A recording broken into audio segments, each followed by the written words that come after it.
Magandang gabi katambay at welcome sa Creepy Tambayan. Ang paborito mong tagpuan tuwing tahimik ang kapaligiran, madilim ang mga sulok at tila may mga matang nakamasid sa dilim. Dito, hindi lang basta kwento ang maririnig mo, mga kwentong kababalaghan, hiwaga at kilabot ang hatid namin sa bawat gabi. Kung ikaw ay matapang, mahilig sa misteryo at gustong tuklasin ang mga lihim ng gabi, i-like, i-share, at mag-subscribe ka na para mas dumami pa ang ating mga katambay sa dilim. Sa mga suki naming laging bumabalik, maraming salamat. Sa mga bago pa lang, maligayang pagdating, isara ang pinto, patayin ang ilaw. Dahil magsisimula na ang kwentong hindi mo malilimutan. Salamat nga pala sa story sender natin ngayong gabi na si Kuya Bombi. Ang kwentong pinamagatang. Sa lilim ng puno ng talisay, ang sigaw ng mga kaluluwang nawawala sa isang liblib na baryo sa probinsya ng Quezon, may isang punong talisay sa likod ng lumang paaralan. Malapad ang mga sanga nito, parang kamay na bumubuka sa himpapawid.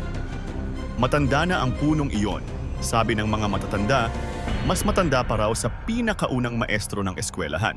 Pero hindi edad ang kinatatakutan ng mga tao roon, kundi ang mga bulong. Tuwing 10:00 ng gabi, tila may nagsasalitang hangin mula sa punong iyon.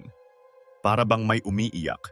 Minsan ay halakhak, minsan ay may humihiling ng tulong.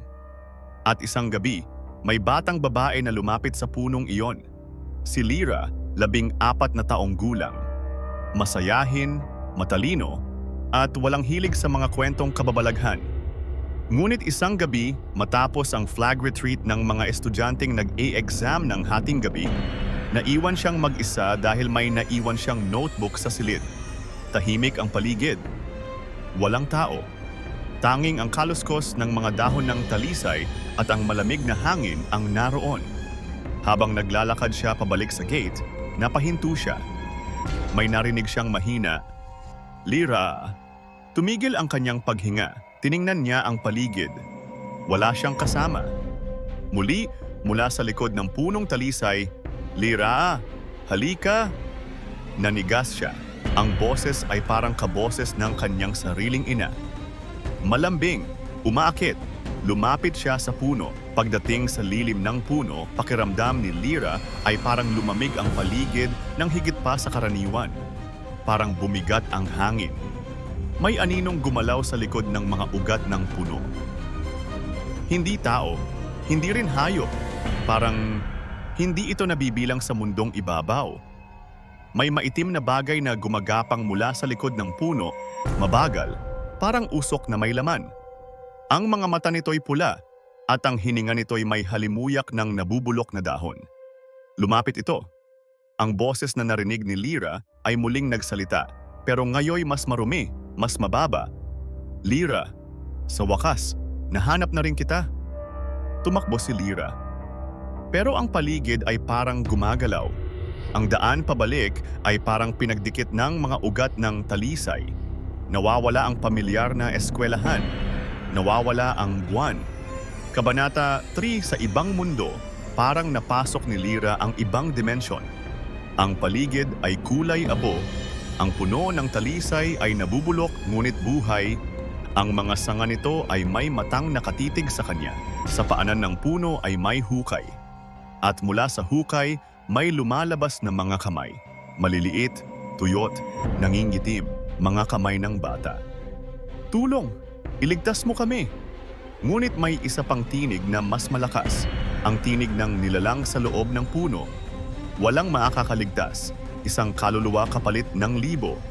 Ang puno ng talisay ay hindi basta puno. Isa itong nilalang na matagal nang ginawang taguan ng mga nawawalang bata.